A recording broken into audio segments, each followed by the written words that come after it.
السلام علیکم ورحمۃ اللہ وبرکاتہ۔ رب اشرح لی صدری ویسر لی امری واحلل عقدۃ من لسانی یفقہوا قولی وإذا سألک عبادی عنی فإنی قریب اجیب دعوۃ الداعی اذا دعان فلیستجیبوا لی ولیؤمنوا بی لعلہم یرشدون۔ اور جب میرے بندے آپ سے میرے بارے میں سوال کریں تو کہہ دیجئے بے شک میں قریب ہوں، میں پکارنے والے کی پکار کا جواب دیتا ہوں۔ جب وہ مجھے پکارے تو ان کو چاہیے کہ وہ بھی میرا حکم مانے اور مجھ پر ایمان رکھیں تاکہ وہ ہدایت پا جائیں۔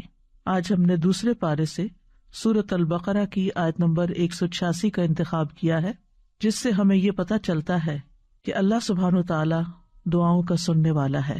اگر انسان اپنی حقیقت پر غور کرے تو ہم سب یہ بات جانتے ہیں کہ اپنی فطرت کے اعتبار سے انسان کمزور ہے، اور وہ کمزور پیدا کیا گیا ہے۔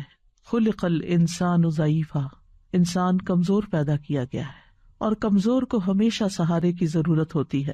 لہذا ہمارے دنیاوی اور دینی اور اخروی معاملات میں جہاں کہیں بھی ہمیں ضرورت ہو تو اللہ سے بہتر سہارا کون ہو سکتا ہے جو ہماری ان معاملات میں صحیح رہنمائی کرے، ہماری مشکلات کو آسان کرے، ہماری ضروریات کو پورا کرے۔ لہٰذا ہمیں اسی کی طرف رجوع کرنا چاہیے، اسی کو پکارنا چاہیے تاکہ ہمیں رہنمائی نصیب ہو۔ لعلہم یرشدون۔ انسان کوئی بھی ہو، امیر ہو، غریب ہو، بادشاہ ہو، فقیر ہو، مرد ہو، عورت ہو، بچہ ہو، بوڑھا ہو، جوان ہو، دنیا میں کتنے بھی کارنامے کر چکا ہو، لیکن وہ سب اللہ کے محتاج ہیں۔ اللہ سبحانہ وتعالیٰ فرماتے ہیں یا ایھا الناس انتم الفقراء الی اللہ واللہ هو الغنی الحمید۔ اے لوگو، تم سب اللہ کے محتاج ہو اور اللہ بے نیاز، غنی، تعریف والا ہے۔ لہٰذا ہم سب محتاج ہیں، ہم سب ضرورت مند ہیں، ہم سب اپنے رب کی عنایتوں اور نوازشوں اور رحمتوں کے منتظر ہیں۔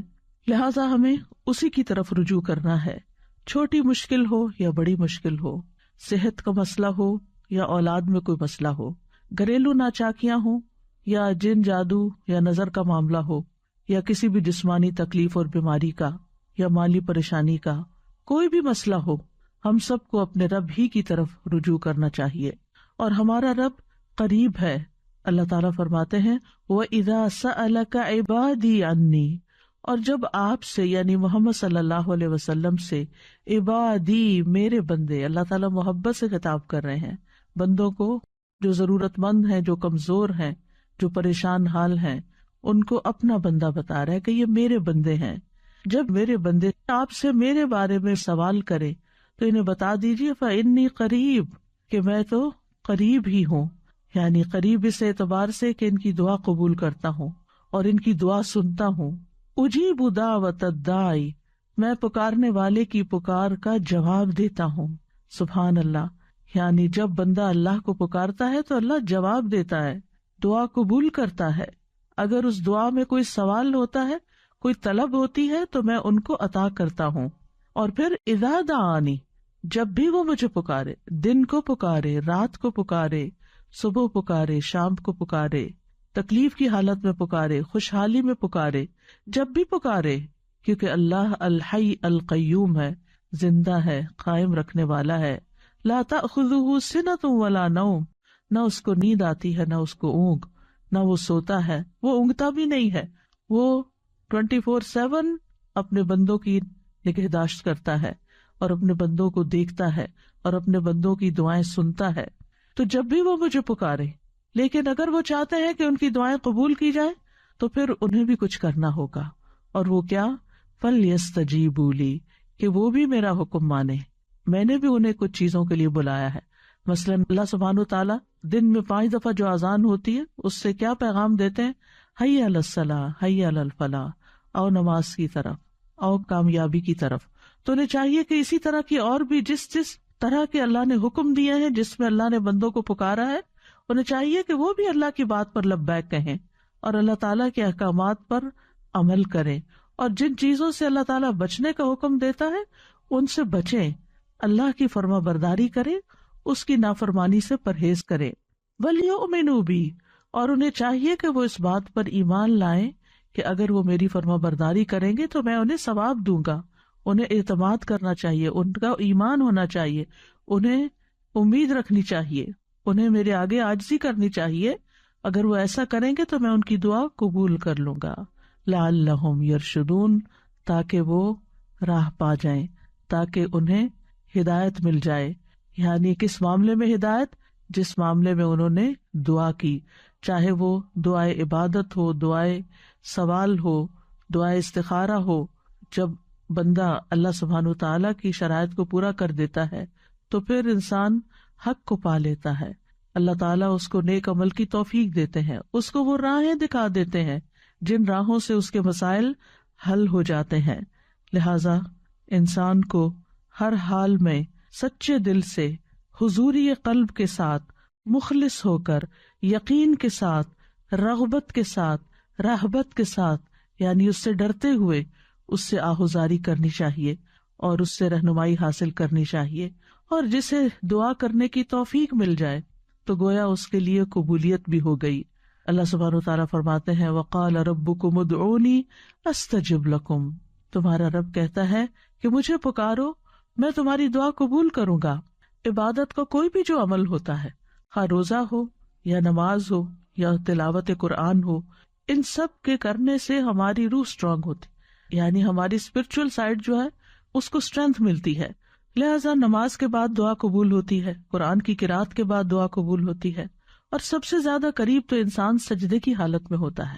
اور جب سجدے کی حالت میں ہوتا ہے تو دعا کرتا ہے تو وہ دعا اور بھی زیادہ قبول ہوتی ہے. یعنی انسان دل کے ساتھ اور عاجزی کے ساتھ اور سجدے میں پڑھ کے اللہ کے قریب ہوتا ہے. تو جب انسان دعا کرتا ہے تو اللہ تعالیٰ قریب ہے، انسان اللہ کو پکارتا ہے تو اللہ اس کے قریب ہوتا ہے، اور سجدے میں اور زیادہ قریب ہوتا ہے تو قبولیت کے چانسز بھی اور زیادہ بڑھ جاتے ہیں. دنیا میں کوئی بھی اور ایسا نہیں، بڑے سے بڑا بادشاہ بھی، کہ جو بندوں کے حال سے واقف ہو، جس کے پاس اتنے اختیارات ہوں، جس کے پاس اتنی قابلیت ہو، اتنا کچھ ہو کہ وہ بندوں کی ساری ضروریات پوری کر سکے، وہ تو اپنی تکلیف بھی دور کرنے پہ قادر نہیں ہوتے. اللہ کو دنیاوی بادشاہوں سے مثال نہیں دی جا سکتی. وَلِلَّهِ الْمَثَلُ الْأَعْلَى، کیونکہ حقیقی بادشاہ تو اللہ ہی ہے، باقی خواہ کوئی بادشاہ ہو یا فقیر ہو وہ سب اس کے بندے ہیں. لہذا ہمیں اللہ کے قرب کو محسوس کرتے ہوئے اللہ سبحانہ تعالیٰ سے دعا کرنی چاہیے، اور اللہ سبحانہ تعالیٰ کا قرب اس کے محسن بندوں کو حاصل ہوتا ہے. قرآن مجید میں آتا ہے ان رحمت اللہ قریب من المحسنین، سورۃ الاعراف 56، بے شک اللہ کی رحمت نیکی کرنے والوں کے قریب ہے. لہذا نیکی کا کوئی بھی جو کام آپ کرتے ہیں اس کے بعد دعا کریں، چاہے آپ صدقہ خیرات کریں، چاہے آپ ذکر اذکار کریں، درود شریف پڑھیں. درود شریف تو خود ایک مکمل دعا ہے. اگر انسان کوئی بھی اور دعا نہ مانگے، صرف درود شریف ہی پڑھتا رہے تو اس کی ساری حاجات پوری ہو جاتی ہیں. اور خاص طور پر جب بندہ اللہ کو پکارتا ہے تو اللہ بندے کے قریب ہوتا ہے. ابو موسیٰ اشعری کہتے ہیں کہ ہم ایک سفر میں رسول اللہ صلی اللہ علیہ وسلم کے ساتھ تھے. جب ہم کسی وادی میں اترتے تو لا الہ الا اللہ اور اللہ اکبر کہتے اور ہماری آوازیں بلند ہو جاتی تو نبی صلی اللہ علیہ وسلم نے فرمایا، اے لوگو اپنی جانوں پر رحم کرو، کیونکہ تم کسی بہرے یا غائب کو نہیں پکار رہے، وہ تو تمہارے ساتھ ہی ہے، بے شک وہ سننے والا اور تم سے بہت قریب ہے. اس کا نام برکتوں والا ہے اور اس کی عظمت بہت ہی بڑی ہے. لہٰذا ایسے رب کو پکار کر کبھی کوئی مایوس ہو سکتا ہے. زکریا علیہ السلام نے کہا تھا کہ وَلَمْ أَكُنْ بِدُعَائِكَ رَبِّ شَقِيًّا، کہ تجھ سے دعا مانگ کے تو اے رب میں کبھی نامراد ہوا ہی نہیں، میری تو ساری ہی قبول ہوئی. اور یہ حقیقت ہے کہ جب بندہ دعا کرتا ہے تو دعا قبول ہوتی ہے، چاہے وہ نیک ہو، اس کو مانتا ہو یا نہ مانتا ہو، وہ ہر ایک کی سنتا ہے. اور پھر وہ کس شکل میں قبول ہوتی، یا تو اس کو وہی چیز مل جاتی ہے جو اس نے مانگی ہوتی ہے، یا پھر اس جیسی کوئی تکلیف دور کر دی جاتی ہے یعنی اس درجے کی، اور یا پھر قیامت کے دن کے لیے محفوظ کر دی جاتی. اور وہاں جا کر تو بندہ یہ چاہے گا کہ کاش دنیا میں اس کی کوئی بھی دعا قبول نہ ہوتی اور آج ساری دعائیں حسنات کی شکل میں میزان کو بھاری کرنے والی بن جاتی. یاد رکھیے کہ جتنے خلوص کے ساتھ بندہ دعا کرتا ہے اتنی ہی تیزی کے ساتھ دعا اوپر اٹھتی ہے اور اتنی ہی تیزی کے ساتھ اللہ کی بارگاہ میں پہنچتی ہے.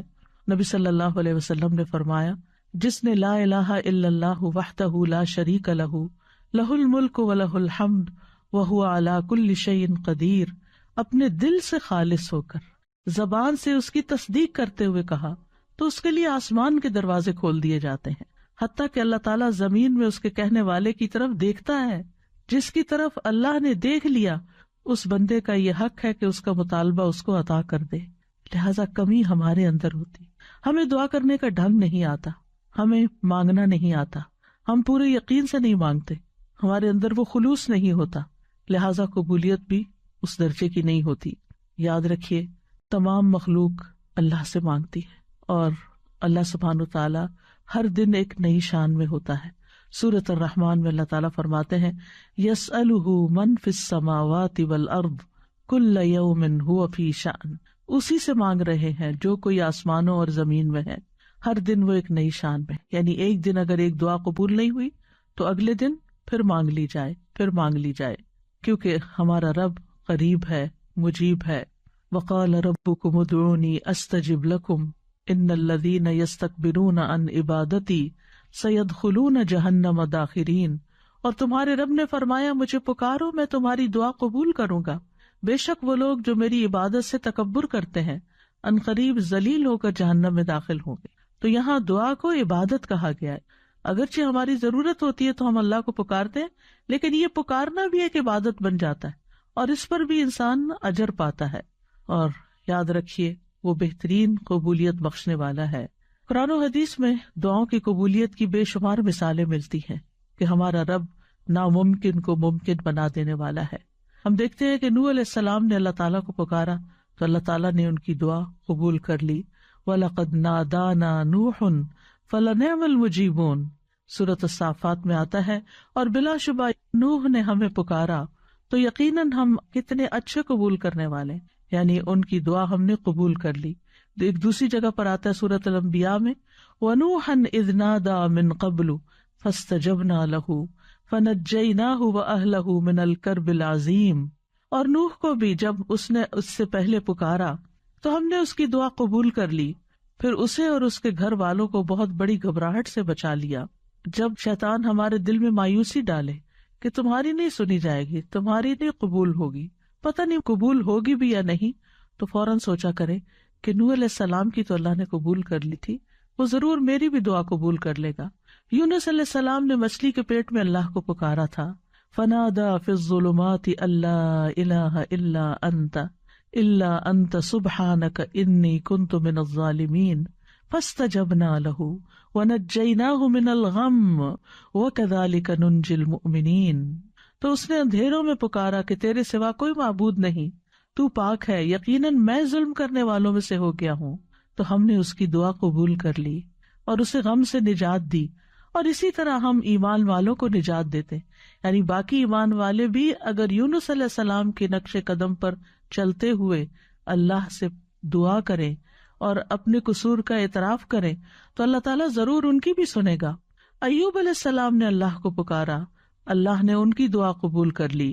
وَأَيُّوبَ إِذْ نَادَىٰ رَبَّهُ أَنِّي مَسَّنِيَ الضُّرُّ وَأَنْتَ أَرْحَمُ الرَّاحِمِينَ فَاسْتَجَبْنَا لَهُ فَكَشَفْنَا مَا بِهِ مِنْ ضُرٍّ وَآتَيْنَاهُ أَهْلَهُ وَمِثْلَهُمْ مَعَهُمْ رَحْمَةً مِّنْ عِنْدِنَا وَذِكْرَىٰ لِلْعَابِدِينَ۔ اور ایوب جب اس نے اپنے رب کو پکارا کہ بے شک مجھے تکلیف پہنچی ہے اور تو رحم کرنے والوں میں سب سے زیادہ رحم کرنے والا ہے، تو ہم نے اس کی دعا قبول کر لی۔ مانگنے کا کتنا خوبصورت انداز ہے، بس اسے جو بھی تکلیف تھی دور کر دی، اور اسے اور اس کے گھر والے اور ان کے ساتھ ان کی مثل اور عطا کر دیے اپنے پاس سے رحمت کے لیے اور ان لوگوں کی یاد دہانی کے لیے جو عبادت کرنے والے ہیں، یعنی جو باقی دعائیں کرنے والے ہیں ان کے لیے بھی ایک ریمائنڈر ہے کس طرح دعا کی جاتی ہے اور کیسے وہ قبول ہوتی ہے اور کیسے مشکلات آسان ہوتی ہیں۔ اس لیے اس رب سے مایوس ہونے کی ضرورت نہیں۔ یوسف علیہ السلام نے اللہ تعالیٰ کو پکارا تھا، اللہ تعالیٰ نے ان کی دعا قبول کر لی۔ قال رب السجن احب الی مما یدوننی الیہ وإلا تصرف عنی کیدہن اصب الیہن واکن من الجاہلین فاستجاب له ربہ فصرف عنہ کیدہن انہ هو السمیع العلیم۔ اس نے کہا اے میرے رب، مجھے قید خانہ اس سے زیادہ محبوب ہے، جس کی طرف یہ سب مجھے دعوت دے رہی ہیں، اور اگر تو مجھ سے ان کے فریب کو نہ ہٹائے گا تو میں ان کی طرف مائل ہو جاؤں گا اور جاہلوں میں سے ہو جاؤں گا۔ تو اس کے رب نے اس کی دعا قبول کر لی، بس اس سے ان عورتوں کا فریب ہٹا دیا، بے شک وہی سب کچھ سننے والا، سب کچھ جاننے والا ہے۔ ابراہیم علیہ السلام نے اللہ کو پکارا، اللہ نے ان کی دعا سن لی۔ ابن عباس رضی اللہ عنہ کہتے ہیں کہ کلمہ حسبنا اللہ و نعم الوکیل ابراہیم علیہ السلام نے اس وقت کہا تھا جب ان کو آگ میں ڈالا گیا تھا۔ ان کے یہ کہنے پر آگ ٹھنڈی ہو گئی۔ انہوں نے کہا اسے جلا دو اور اپنے معبودوں کی مدد کرو اگر تم کرنے والے ہو۔ تو ہم نے کہا اے آگ تو ابراہیم پر سراسر ٹھنڈک اور سلامتی بن جا۔ موسیٰ علیہ السلام نے اللہ کو پکارا اور اللہ نے ان کی دعا سن لی۔ اللہ سبحانہ تعالیٰ فرماتے ہیں بلا شبہ تم دونوں کی دعا قبول کر لی گئی، پس دونوں ثابت قدم رہو اور ان لوگوں کے رستے پر ہرگز نہ چلو جو جانتے نہیں ہیں، یعنی فرعونی اور ان کے اہل و عیال اور ان کی آل۔ زکریا علیہ السلام نے اپنے رب کو پکارا، وزکریا اذ نادى ربہ رب لا تذرنی فردا وانت خیر الوارثین فاستجبنا له ووهبنا له یحیی واصلحنا له زوجہ انہم کانوا یسارعون فی الخیرات ویدعوننا رغبا ورہبا وکانوا لنا خاشعین۔ اور زکریا جب اس نے اپنے رب کو پکارا کہ اے میرے رب مجھے اکیلا نہ چھوڑ اور تو سب وارثوں سے بہتر ہے، تو ہم نے اس کی دعا قبول کر لی اور اسے یحییٰ عطا کیا اور اس کی بیوی کو اس کے لیے درست کر دیا۔ بے شک وہ نیکیوں میں جلدی کرتے تھے اور ہمیں رغبت اور خوف سے پکارتے تھے اور وہ ہمارے لیے عاجزی کرنے والے تھے۔ تو اس سے کیا پتا چل رہا ہے کہ اگر ہم چاہتے ہیں کہ ہماری دعائیں قبول ہوں تو پھر ہمیں نیکیوں میں جلدی کرنی ہوگی، نیکی کے کاموں میں آگے بڑھنا ہوگا اور ہر حال میں رب کو پکارتے چلے جانا ہوگا، رغبت سے بھی اور خوف سے بھی، یعنی اللہ سے امید رکھتے ہوئے بھی اور اس سے ڈرتے ہوئے بھی۔ اور رسول اللہ صلی اللہ علیہ وسلم کی بھی بہت سی دعائیں اللہ سبحانہ و تعالیٰ نے قبول فرمائی۔ حضرت سارہ نے اپنے رب کو پکارا، اللہ نے ان کی دعا قبول کر لی جب وہ ایسے ظالم بادشاہ کے پاس گھیر کے لائی گئی کہ جو ان کے ساتھ برائی کا ارادہ کرتا تھا، تو انہوں نے کھڑے ہو کر وضو کیا، نماز پڑھنے لگی، پھر دعا کی، اے اللہ اگر میں تجھ پر اور تیرے رسول پر ایمان لائی ہوں اور میں نے اپنی شرمگاہ کو اپنے شوہر کے سوا محفوظ رکھا ہے تو اس کافر کو میرے اوپر مسلط نہ ہونے دے۔ اس پر بادشاہ کا سانس گلے میں پھنس گیا اور وہ گر کر ایڑیاں رگڑنے لگا۔ ان کی دعا قبول ہو گئی اور ان کو اس مصیبت سے نجات ملی، اور یہاں انہوں نے اپنے نیک اعمال، اپنی چیسٹٹی کا وسیلہ اللہ کے سامنے رکھا۔ پھر اسی طرح ایک اور قصہ آتا ہے غار والوں کا، جنہوں نے اپنے نیک اعمال کو وسیلہ بنایا، اللہ کو پکارا اور اللہ تعالیٰ نے ان کی دعا سن لی۔ بنی اسرائیل کے 3 لوگوں کا واقعہ ہے جو کہیں باہر جا رہے تھے کہ اچانک بارش ہونے لگی، تو انہوں نے ایک پہاڑ کے غار میں جا کر پناہ لی۔ اتفاق سے پہاڑ کی ایک چٹان اوپر سے لڑکی اور اس غار کے منہ کو بند کر دیا۔ اب ایک نے دوسرے سے کہا کہ اپنے سب سے اچھے عمل کا جو تم نے کبھی کیا ہو نام لے کر اللہ سے دعا کرو، یعنی اچھے عمل کو وسیلہ بنا کے دعا کرو۔ تو بہرحال جب اس نے دعا کی اپنے والدین کی خدمت کے حوالے سے تو چٹان تھوڑی سی رک گئی۔ پھر دوسرے شخص نے دعا کی اور اپنے ایک نیک عمل کا واسطہ دیا، چٹان تھوڑی اور سرکی، اور پھر اسی طرح تیسرے شخص نے بھی، اور اس نے یہ کہا کہ اللہ اگر تیرے نزدیک یہ کام میں نے تیرا چہرہ چاہنے کے لیے کیا تھا تو یہاں ہمارے لیے اس چٹان کو ہٹا کر راستہ بنا دے۔ چنانچہ وہ غار پورا کھل گیا اور تینوں شخص باہر آ گئے۔ یہ تفصیلی کہانی صحیح بخاری کی حدیث نمبر 2215 میں ملتی ہے، جو شوق رکھتے ہوں وہ اس کو پڑھ سکتے ہیں۔ یاد رکھیے دعا ایک عبادت ہے۔ نبی صلی اللہ علیہ وسلم نے فرمایا الدعاء هو العبادہ، اسی لیے ہم دن میں کئی بار سورۃ الفاتحہ نماز میں جب پڑھتے ہیں تو ایاک نعبد و ایاک نستعین ساتھ ساتھ پڑھتے ہیں کہ صرف تیری عبادت ہم کرتے ہیں اور صرف تجھی سے ہم مدد چاہتے ہیں۔ اللہ کے نزدیک دعا سے زیادہ معزز کوئی چیز نہیں، یعنی بندہ دعا میں عجز و انکساری کا اظہار کرتا ہے، اپنی ذلت کا اظہار کرتا ہے، اللہ کے آگے جھک جاتا ہے، اپنا سر، اپنا ماتھا، اپنا ناک اللہ کے آگے رگڑتا ہے، اور یہ عبودیت کا اعلیٰ ترین مقام ہے۔ یہ بندے کے لیے سب سے بلند مقام ہے جس میں وہ اپنے رب کے آگے جھکتا ہے اور اپنے رب سے مانگتا ہے تو رب اس کو عزت بخشتا ہے۔ جو بندہ اللہ کے آگے ہاتھ پھیلاتا ہے تو اللہ سبحانہ و تعالیٰ اس کے ہاتھوں میں ضرور خیر ڈالتے ہیں۔ حدیث میں آتا ہے رسول اللہ صلی اللہ علیہ وسلم نے فرمایا بے شک اللہ بڑا رحیم ہے اور بڑے کرم والا ہے. اس کو اس بات سے شرم آتی ہے کہ اس کا کوئی بندہ اس کے آگے اپنے دونوں ہاتھ پھیلائے اور وہ ان دونوں میں کوئی خیر نہ ڈالے. جو مسلمان بھی اپنی حاجت اللہ کے آگے رکھ دے اللہ اسے ضرور نوازتا ہے. آپ صلی اللہ علیہ وسلم نے فرمایا، مسند احمد کی روایت ہے، جو مسلمان اپنا چہرہ اللہ عز و جل کے سامنے گاڑ کر کسی چیز کا سوال کرتا ہے اللہ اسے وہ چیز ضرور عطا فرماتا ہے، خواہ جلدی عطا فرمائے یا اس کے لیے ذخیرہ کر کے رکھ دے. لہٰذا ہمیں خاص طور پر قبولیت کے اوقات میں اللہ تعالیٰ سے دعا مانگتے رہنا چاہیے. اللہ تعالیٰ خود بندے کو پکارتے ہیں. جب رات کا 1/3 حصہ بچتا ہے تو اللہ تعالیٰ آسمان دنیا پہ نزول فرماتے ہیں اور فرماتے ہیں کون ہے جو مجھ سے دعا کرے تو میں اس کی دعا قبول کر لوں، کون ہے جو مجھ سے بخشش طلب کرے تو میں اسے بخش دوں. اب رمضان میں سحری کے وقت تو اٹھنا ہی ہوتا ہے. یہ وہی وقت ہوتا ہے جو دعاؤں کی قبولیت کا اور خصوصاً استغفار بخشش کی دعا مانگنے کا ہوتا ہے. وَبِالْأَسْحَارِ هُمْ يَسْتَغْفِرُونَ، اور سحری کے وقت وہ استغفار کرتے ہیں. پھر فرمایا کون ہے جو مجھ سے رزق طلب کرے کہ میں اسے رزق عطا کر دوں. تو جو لوگ اپنے رزق کے لیے پریشان ہیں، خاص طور پر ان حالات میں، آج کل کے دنوں میں کورونا کی وجہ سے جب لوگوں کے اوپر ایک خاص تنگی آئی ہوئی ہے، مشکل آئی ہوئی ہے ہر طرح کے معاملات میں، خصوصاً رزق کے معاملے میں، تو اس میں بندہ اپنے رب سے رزق مانگے. اور رمضان کا مہینہ ایسا مہینہ ہے کہ جس میں اپنی ساری حاجتیں اپنے رب کے سامنے رکھنے کا ایک بہترین موقع ہے. آپ کم از کم 30 ایسی دعائیں لکھ کے رکھ لیں کہ جو آپ نے اپنے رب سے مانگنی ہے. اگر وقت تھوڑا بھی ہو تو ہر روز کے لیے ایک دعا خوب عاجزی اور انکساری کے ساتھ سحری کے وقت مانگے. استغفار تو مانگے ہی مانگے، لیکن اس کے ساتھ ساتھ اور دعائیں بھی، جو جو آپ کے دل میں جو بھی پریشانیاں، جو بھی دکھ ہے، جو بھی غم ہے، جو بھی حسرتیں ہیں، اپنے اندر اپنے لیے کوئی بھی کمی محسوس کرتے ہیں، یا اپنی اولاد کے اندر، یا اپنے والدین کی طرف سے پریشان ہے، یا شوہر بیوی کی طرف سے اور بیوی شوہر کی طرف سے پریشان ہے، یا رزق کے معاملے میں پریشان ہے، تو اللہ سے مانگے. ہو سکتا ہے یہ رمضان آپ کی زندگی میں بہت بڑی تبدیلی لے آئے اور آپ کے سارے غم اور دکھ دور ہو جائیں، کیونکہ اللہ تعالیٰ پکارتے رہتے ہیں کون ہے جو تکلیف دور کرنے کی درخواست کرے کہ میں اس کی تکلیف دور کر دوں.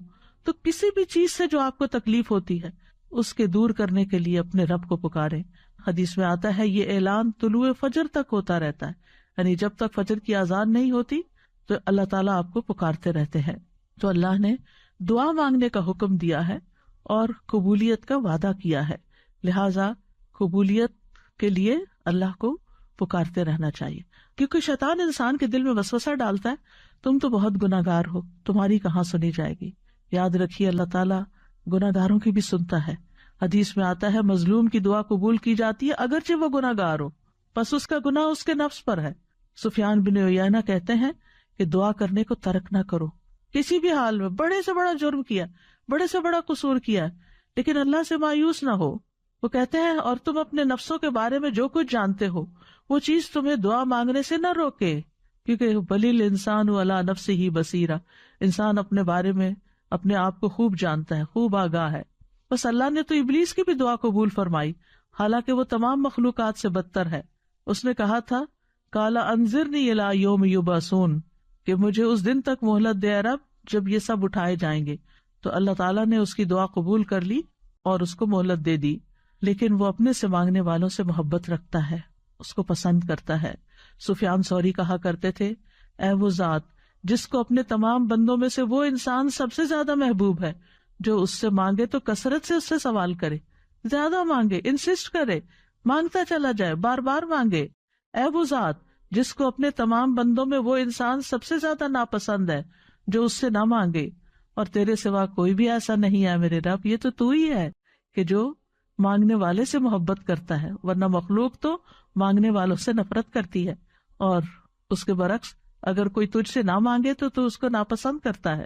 یاد رکھیے ہر چیز اللہ سے مانگیے، چھوٹی سے چھوٹی چیز اور بڑی سے بڑی چیز. بندہ جب بندوں سے مانگتا ہے تو ان کی نگاہوں میں چھوٹا ہو جاتا ہے، لیکن بندہ جب رب سے مانگتا ہے تو رب کی نگاہ میں بڑا ہو جاتا ہے، معزز ہو جاتا ہے. ابو ذر غفاری رضی اللہ عنہ روایت کرتے ہیں کہ نبی صلی اللہ علیہ وسلم اپنے رب تبارک و تعالیٰ سے روایت کرتے ہیں کہ بے شک اللہ تعالیٰ فرماتا ہے اے میرے بندو تم سب گمراہ ہو سوائے اس کے جسے میں ہدایت دوں. بس تم مجھ سے ہدایت مانگو، میں تمہیں ہدایت دوں گا۔ اے میرے بندو تم سب بھوکے ہو سوائے اس کے کہ جسے میں کھلاؤں، تو تم مجھ سے کھانا مانگو، میں تمہیں کھانا کھلاؤں گا۔ اے میرے بندو تم سب برہنہ ہو سوائے اس کے جسے میں لباس پہناؤں، تو تم مجھ سے لباس مانگو، میں تمہیں لباس پہناؤں گا۔ اے میرے بندو تم سب دن رات گناہ کرتے ہو اور میں سارے گناہوں کو بخشتا ہوں، تو تم مجھ سے بخشش مانگو، میں تمہیں بخش دوں گا۔ اے میرے بندو اگر تمہارے اولین و آخرین اور جن و انس ایک صاف چٹیل میدان میں کھڑے ہو کر مجھ سے مانگنے لگے اور میں ہر ایک کو جو کچھ وہ مجھ سے مانگے عطا کر دوں، تو پھر بھی میرے خزانوں میں کوئی کمی نہیں ہوگی مگر جتنی سمندر میں سوئی ڈال کر نکالنے سے پانی میں کمی آتی ہے، گویا کچھ بھی کمی نہیں۔ لہٰذا ہمیں اللہ سے ہدایت بھی مانگنی، اللہ سے کھانا بھی مانگنا ہے، لباس بھی مانگنا ہے، گناہوں کی بخشش بھی مانگنی، اور وہ سب کچھ مانگنا ہے جو ہماری ضرورت ہے۔ دعا بہترین دوا بھی ہے۔ ابن قیم کہتے ہیں دعا سب دواؤں سے زیادہ نفع بخش ہے، سب دواؤں سے زیادہ۔ یعنی آپ دوا کھا بھی لیں لیکن اگر اس کے ساتھ آپ دعا کریں گے تو دعا کی وجہ سے وہ دوا بھی زیادہ بہتر کام کرے گی۔ اور یہ مصائب و مشکلات کی دشمن ہے، یہ تکلیف کو دور کرتی ہے اور اس کا علاج کرتی ہے، تکلیف نازل ہونے کو روکتی ہے، اسے ختم کر دیتی ہے، یا جب وہ تکلیف نازل ہوتی ہے تو دعا اسے کم کر دیتی ہے، اور دعا مومن کا ہتھیار ہے۔ عمر بن خطاب کہا کرتے تھے میں دعا کی قبولیت کے بارے میں پریشان نہیں ہوتا بلکہ میں دعا کے بارے میں پریشان ہوتا ہوں، تو جب تمہارے دل میں دعا مانگنے کا خیال ڈال دیا جاتا ہے تو دعا کی قبولیت ساتھ ہی ہو جاتی ہے۔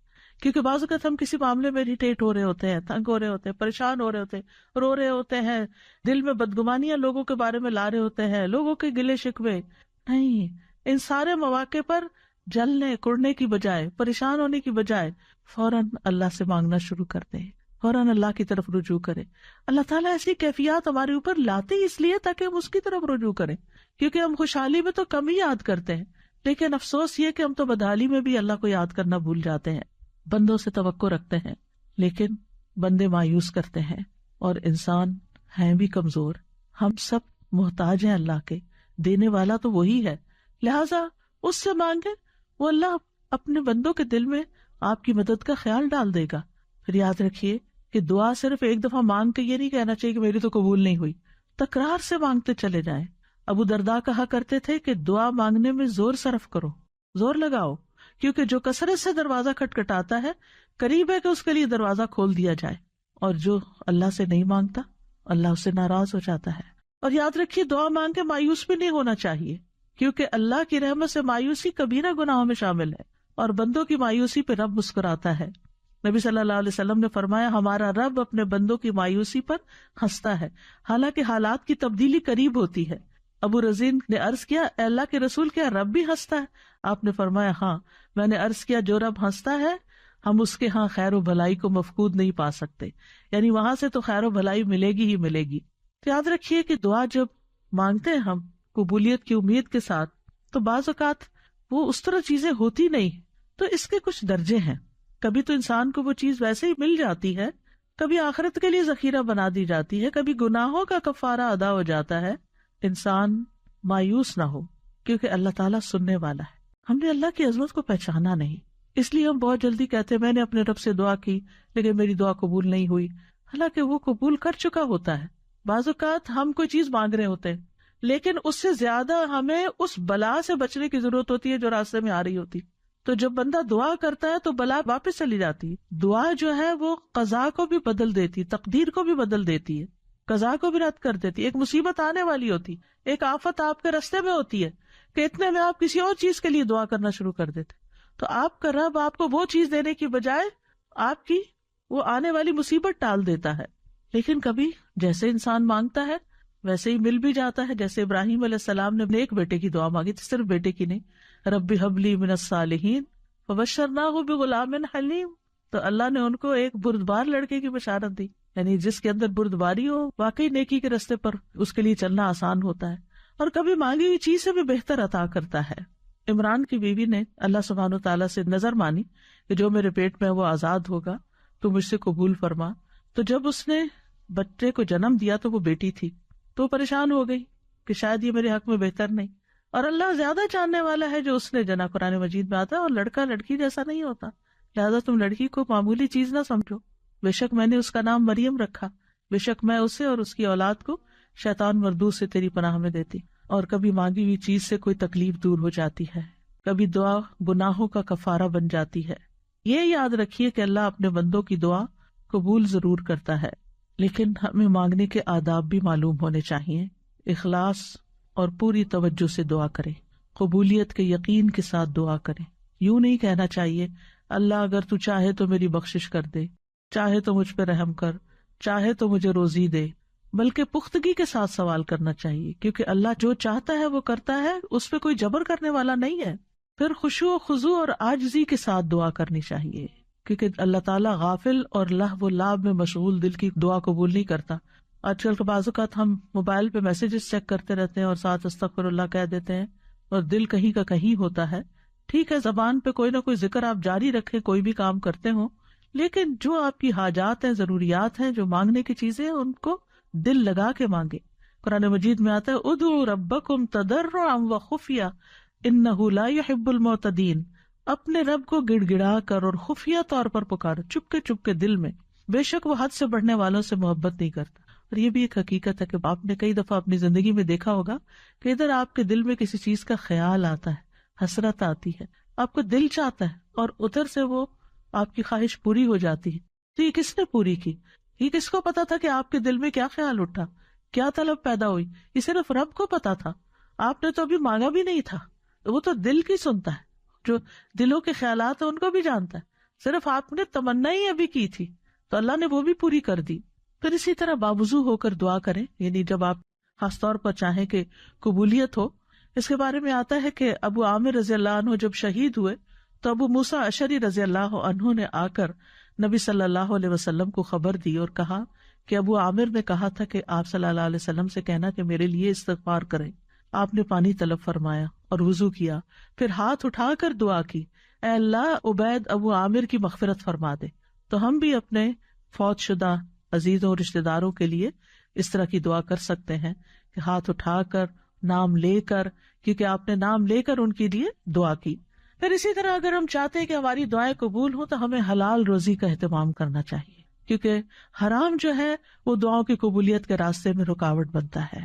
حمد و ثنا اور درود پڑھ کے دعا کرنی چاہیے. حدیث میں آتا ہے، عبداللہ کہتے ہیں کہ میں نماز پڑھ رہا تھا اور نبی صلی اللہ علیہ وسلم موجود تھے، ابو بکر اور عمر رضی اللہ عنہ بھی آپ کے ساتھ تھے. جب میں تشہد میں بیٹھا تو پہلے میں نے اللہ کی تعریف بیان کی، پھر نبی صلی اللہ علیہ وسلم پر درود بھیجا، پھر اپنے لیے دعا کی. تو نبی صلی اللہ علیہ وسلم نے فرمایا مانگو تمہیں دیا جائے گا، مانگو تمہیں دیا جائے گا. یعنی جب کوئی اللہ کی تعریف کرنے کے بعد، درود شریف پڑھنے کے بعد دعا کرتا ہے تو اس دعا کی قبولیت کے چانسز زیادہ ہو جاتے ہیں. اسی طرح آپ صلی اللہ علیہ وسلم جامع کلمات کے ساتھ دعا کرتے تھے، تکرار اور اصرار کے ساتھ دعا کرتے تھے. اسی طرح ہمیں اپنے گناہوں کا اعتراف کرتے ہوئے دعا کرنی چاہیے. نبی صلی اللہ علیہ وسلم نے فرمایا ایک بندے نے بہت گناہ کیے اور کہا اے میرے رب میں تیرا ہی گناہ گار بندہ ہوں، تو مجھے بخش دے. اللہ رب العزت نے فرمایا میرا بندہ جانتا ہے کہ اس کا ضرور کوئی رب ہے جو گناہ معاف کرتا ہے اور گناہ کی وجہ سے سزا بھی دیتا ہے، میں نے اپنے بندے کو بخش دیا. پھر اسی طرح اسماء حسنہ کو وسیلہ بنا کر دعا کریں. وَلِلَّهِ الْأَسْمَاءُ الْحُسْنَى فَادْعُوهُ بِهَا، اور سب سے اچھے نام اللہ ہی کے ہیں سو اسے ان کے ساتھ پکارو. اللہ تعالیٰ کے نام یا رحمان، یا رحیم، یا ذی الجلال والاکرام. ایک حدیث میں آتا ہے کہ کثرت سے اس نام کو پڑھو، یا ذی الجلال والاکرام، یا ذی الجلال والاکرام، یا ذی الجلال والاکرام. اسی طرح یا حی یا قیوم برحمتک استغیث، یا من بیدہ ملکوت السماوات والارض، یا من هو علی کل شیء قدیر، یا شافی، یا رحمان، یا رحیم. یعنی جو بھی آپ کو اللہ کے نام یاد ہیں ان سب ناموں کے ساتھ آپ دعا کریں. پھر اسی طرح ربنا کہہ کے جب انسان اپنے رب کو پکارتا ہے تو وہ دعا بھی قبول ہوتی ہے. ابو درداء کہتے ہیں اللہ مومنوں پر رحم فرمائے، وہ مسلسل یہی کہتے رہتے ہیں ربنا ربنا، یہاں تک کہ ان کی دعا قبول کر لی جاتی ہے. اسی طرح کچھ ایسے لوگ ہوتے ہیں جن کی دعا رد نہیں ہوتی، جیسے مظلوم ہیں، مسافر ہیں، والد ہیں، اولاد جو اپنے والدین کے لیے دعا کرتی ہے. نبی صلی اللہ علیہ وسلم نے فرمایا جنت میں آدمی کا درجہ بلند کر دیا جاتا ہے تو وہ عرض کرتا ہے یہ کیسے ہوا؟ اسے کہا جاتا ہے کہ تمہاری اولاد تمہارے حق میں جو استغفار کر رہی تھی اس کی وجہ سے. اسی طرح روزہ دار کی دعا افطاری کے وقت. مجاہد اور حج اور عمرہ کرنے والا اللہ کے راستے میں ہوتے ہیں، وہ اللہ سے دعا کرتے ہیں تو ان کی دعا قبول ہوتی ہے. اللہ کا کثرت سے ذکر کرنے والا عادل حکمران، ان کی دعا رد نہیں ہوتی. کسی کی غیر موجودگی میں اس کے لیے دعا مانگنے والا، آپ نے فرمایا جو مسلمان اپنے مسلمان بھائی کے لیے پیٹھ پیچھے دعا کرتا ہے تو فرشتہ کہتا ہے تیرے لیے بھی اس کی مثل ہو. پھر وہ شخص جو رات کو آنکھ کھلنے پر یہ دعا پڑھے، لا الہ الا اللہ وحدہ لا شریک لہ لہ الملک ولہ الحمد وہو علی کل شیء قدیر الحمد للہ وسبحان اللہ ولا الہ الا اللہ واللہ اکبر ولا حول ولا قوۃ الا باللہ. پھر یوں کہے اللہم اغفر لی، یا کوئی اور دعا کرے تو اس کی دعا قبول ہوتی ہے. پھر اگر اس نے وضو کیا اور نماز پڑھی تو نماز بھی قبول ہو جاتی ہے.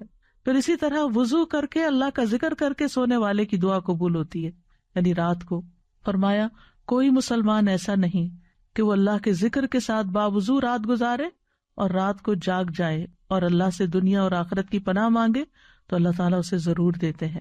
کچھ ایسے لوگ بھی ہیں جن کی دعا قبول نہیں ہوتی، جو دعا میں مخلص نہ ہو، جو نیکی کا حکم نہ دیں اور برائی سے نہ روکیں، زنا کرنے والے، ناسمجھ کو مال اور اختیار دینے والے.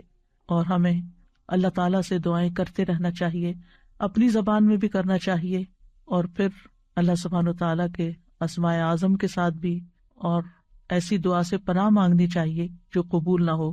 رسول اللہ صلی اللہ علیہ وسلم یہ دعا مانگا کرتے تھے، اللہم انی اعوذ بک من علم لا ینفع ومن قلب لا یخشع ومن نفس لا تشبع ومن دعوت لا یستجاب لہا. اے اللہ میں تجھ سے ایسے علم سے پناہ مانگتا ہوں جو نفع دینے والا نہ ہو، ایسے دل سے جو ڈرنے والا نہ ہو، اور ایسے نفس سے جو سیر ہونے والا نہ ہو، اور ایسی دعا سے جو قبول ہونے والی نہ ہو. اور اسی طرح اللہ کے اسم اعظم کے ساتھ دعا مانگی جائے تو دعا قبول ہوتی ہے. لہٰذا کرنے کے کام یہ ہیں کہ اللہ رب العزت المجیب سے خوب خوب دعا مانگیں، کثرت سے مانگیں. رمضان آ رہا ہے، عبادت کا مہینہ ہے، روزے کی حالت میں دعا قبول ہوتی ہے.